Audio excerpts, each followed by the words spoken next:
రాష్ట్ర ఇరిగేషన్కి సంబంధించి ఈరోజు ఆంధ్రజ్యోతిలో ప్రముఖంగా ఒక కథనం వచ్చింది. దీని యొక్క సారాంశం ఏంటంటే, తెలంగాణకు సంబంధించి పాలమూరు రంగారెడ్డి ఎత్తిపోతల పథకానికి పర్మిషన్ ఇస్తున్నాం అంటే సూత్రాభిప్రాయంగా ఇరు రాష్ట్రాలు అంగీకరించాయి.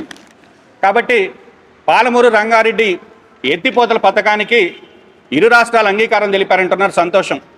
ఈరోజు శ్రీశైలం రిజర్వాయర్లో 850 అడుగులు ఉంటేనే నీటి నిల్వ యొక్క ఎత్తు ఫుల్ ఎఫ్ఆర్ఎల్ లిమిట్ ప్రకారం ఉంటేనే మనకి గ్రావిటీ బేస్ మీద పోతిరెడ్డిపాడు హెడ్ రెగ్యులేటరీ కెపాసిటీ ద్వారా మనకి నీళ్లు సోమశిలకి రావడం జరుగుతుంది. ఈరోజు సరాసరిన శ్రీశైలం రిజర్వాయర్లో 30 రోజులకు మించి కూడా ఆ లెవెల్ మెయింటైన్ కావట్లేదు. అదే 2023 లాంటి కరువు వచ్చినప్పుడైతే దాని పరిస్థితి మరింత దారుణంగా ఉందని జగన్మోహన్ రెడ్డి గారు ఈ యొక్క ఏదైతే ఇప్పుడు YSR Congress party Rayalaseema lift irrigation మీద రాద్ధాంతం చేస్తుందో, కనీసం అంతర్రాష్ట్ర నదీ జలాల పంపిణీ విషయంలో ఎటువంటి అనుమతులు లేకుండా, అదేవిధంగా ల్యాండ్ ఎక్విజిషన్ సంబంధించి కావచ్చు, ఫారెస్ట్ క్లియరెన్స్ కావచ్చు, ఇవేమి లేకుండానే టెండర్లు పిలిచి 1000 కోట్లు ఖర్చు పెట్టారు. ఈరోజు అవకాశం వచ్చింది. ఇటు వైఎస్ఆర్ కాంగ్రెస్ పార్టీని కానీ అటు తెలుగుదేశం నాయకులను కానీ కాంగ్రెస్ పార్టీ పక్షాన ప్రశ్నిస్తున్నాం. ఎందుకంటే నీళ్లకు సంబంధించినంత వరకు ఈ రాష్ట్రానికి ఒక్క రాజశేఖర రెడ్డి గారు మాత్రమే ఈ రాష్ట్రంలో రైతుల గురించి ఆలోచించినటువంటి వ్యక్తి.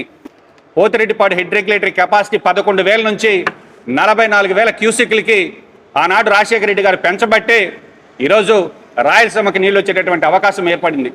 కాబట్టి ఈరోజు కృష్ణా నది మీద తెలంగాణలో ప్రాజెక్టులకి ఎత్తిపోతల పథకానికి అనుమతి ఇస్తుంటే, రాయలసీమకు సంబంధించి రాయలసీమ లిఫ్ట్ ఇరిగేషన్కి కేంద్రం మీద ఒత్తిడి తెచ్చి అనుమతులు తీసుకోవాల్సినటువంటి అవసరం ఉందని చెప్తున్నాం.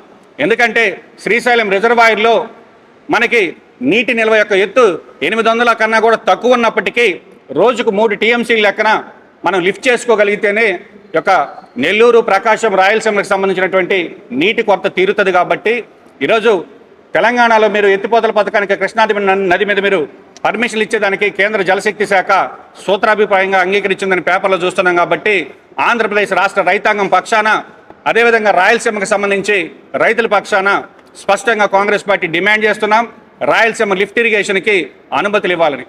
కాబట్టి ఈరోజు వైఎస్ఆర్ కాంగ్రెస్ పార్టీలో రాయలసీమ లిఫ్ట్ ఇరిగేషన్ సంబంధించి వాళ్ళు కేవలం ఏ అనుమతి లేకుండా ప్రాజెక్టు మొదలు పెట్టబట్టే ఈరోజు ఈ విధంగా తయారైంది. ఆ రోజు మనకి ఎంపీలు ఉన్నారు, 22 మంది ఎంపీలు పెట్టుకొని కేంద్రం మీద ఒత్తిడి తెచ్చి ఆ ప్రాజెక్టుకి అనుమతులు తీసుకొచ్చి ఉంటే ఈరోజు ఆ పరిస్థితి ఉండేది కాదు. కాబట్టి ఈరోజు పోలవరం ప్రాజెక్టుకి సంబంధించి రాష్ట్రం విడిపోయినప్పుడు 100% దానికి సంబంధించినటువంటి నిధులను కేంద్రం భరించే విధంగా ఈరోజు ఆంధ్రప్రదేశ్ రాష్ట్ర విభజన చట్టంలో పెట్టినటువంటి పార్టీ కాంగ్రెస్ పార్టీ 100% నిధులు ఇస్తుంటే కూడా ఈరోజు ఇప్పటికీ ఆ ప్రాజెక్టు పూర్తిగాని పరిస్థితి. కాబట్టి ఈ రాష్ట్ర రైతాంగం పక్షాన కాంగ్రెస్ పార్టీ డిమాండ్ చేస్తుంది, ఏదైతే